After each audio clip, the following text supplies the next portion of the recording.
The black chat says Paul's talking about me. The feeling of not deserving, of not I think it means deserving. I'm not deserving the good things in life. And no, it's not only you, guy.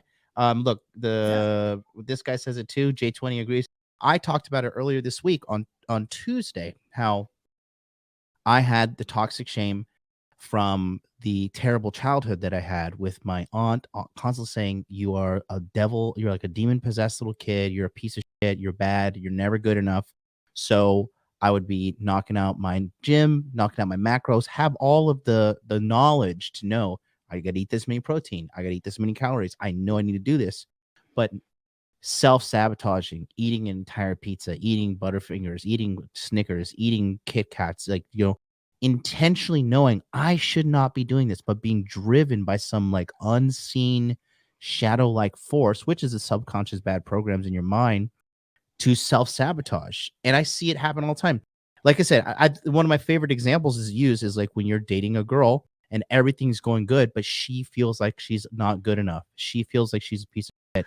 Yeah. She will fucking fuck the relationship up because she's not used to being loved. She's not used to being in a healthy, happy relationship. And so she will look for reasons to fuck the relationship up, or she will like see them there or whatever be hypersensitive too. That's another thing. Like you're never going to be perfect, and maybe you do something or you screw something up, and now she's way off the deep end in anxiety, and because she doesn't think she can keep you, and your, let's say, thing you did hits that mental model for her that I'm not good enough, or I need to be like this. Oh, you run into this all the time with Western women.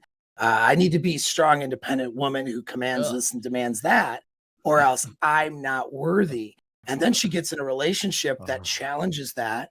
And then she realizes, like, in order to be with a man like this, I have to be submissive, and I can't just be this person. And she doesn't realize the model that there's strength in femininity. Yes. There's strength actually in submissiveness. There's so much. I'll do whatever for a feminine girl. I'm like, you want diamonds? You want a fucking car? You want a car with diamonds inside of it? I could do it. I could work really hard. But they don't get it. Like they love masculinity, but they don't get like, hey, like we love femininity. And that's why when I like, there's certain bitches I hate, right? I'm not perfect. But when I see them like, believing this strong, independent woman narrative, I'm like, oh man, you're gonna fuck your life up. Like, because they do. It's serious. And these chicks are broken and deeply flawed. And a lot of them are beyond saving because they're just constantly, super, super, super indoctrinated, super brainwashed. Right. And it's like, every girl that comes into my life that I date, like they come out a better person, right? And they learn the power of femininity. They learn the power of being a woman, being a nurturing individual. And women, I think nowadays, they're just and it's happening on a global scale as well, because Japanese girls are falling victim to this shit.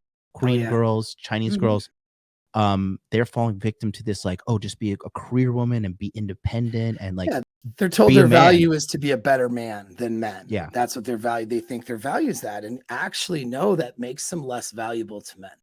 I mean, that makes them less. I mean, they're not even valuable to themselves.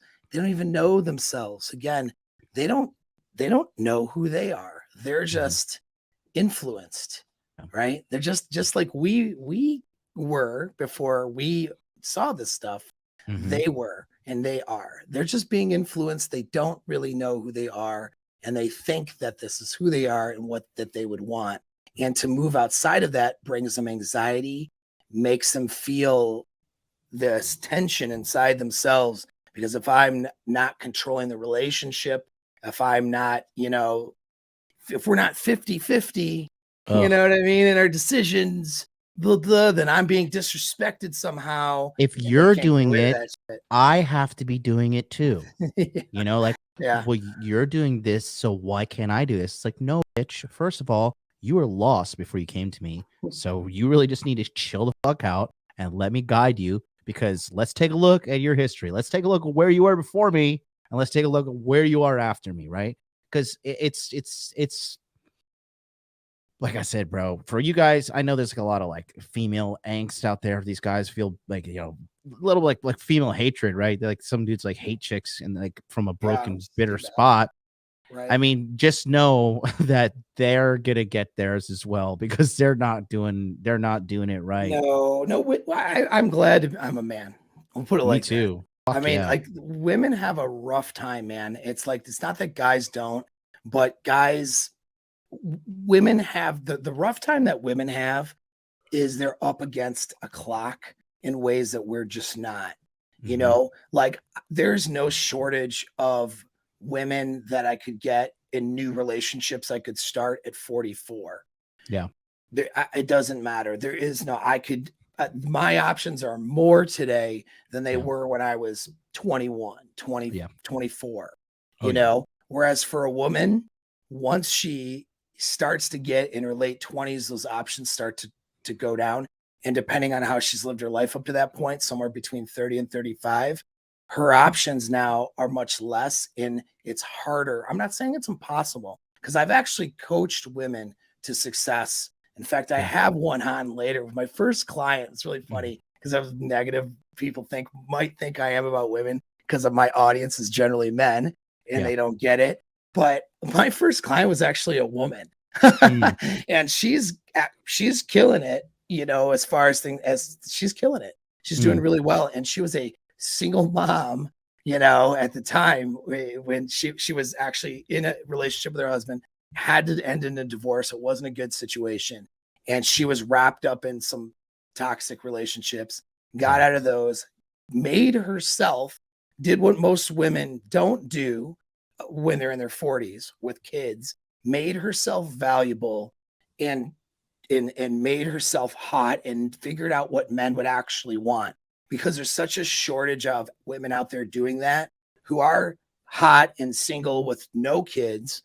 When she just by doing that, she was able to get remarried and have a decent relationship, you know. And I don't, you know, we don't advise men to choose single moms because usually it's a recipe for disaster. But this is one of these situations where she, up against all odds, she made it work for herself Yeah. because she changed her mental models and did the work. And you know, but that's a very rare circumstance. She's a fitness personality, for God's sakes. Most women past the age of 35, they're not in that kind of shape. They don't Yeah. know how to make a man happy. They don't Yeah. even know where to start.